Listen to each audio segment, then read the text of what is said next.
proliferation of Islam through trade and commerce.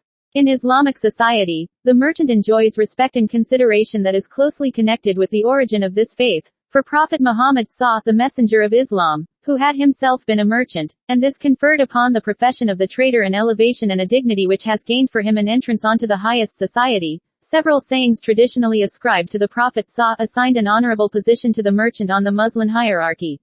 For example, on the Day of Judgment an honest truthful Muslim merchant will take rank with the martyrs of the faith. And on another tradition the Prophet says that, the truthful merchant will sit under the shadow of the throne of God on the Day of Judgment.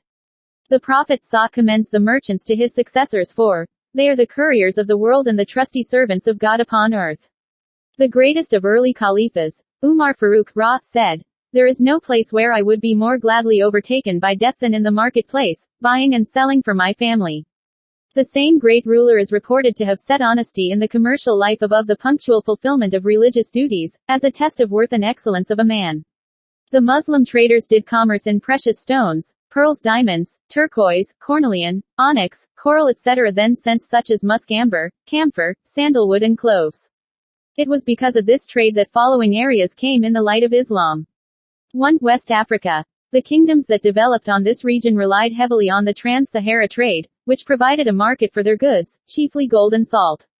That same trade brought more than just wealth to West Africa, it also brought Islam.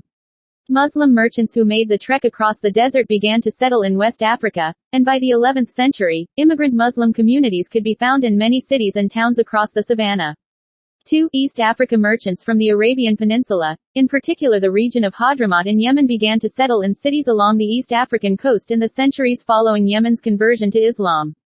3. China and Southeast Asia. Chinese Muslim Zheng He (1371–1433) was given the responsibility of trading with distant lands and establishing diplomatic relations between them and Ming China. His voyages touched dozens of modern-day countries throughout Asia, the Middle East and even Africa, but he is perhaps most fondly remembered in Southeast Asia, where he is revered as a figure who helped spread Islam in the Malay archipelago.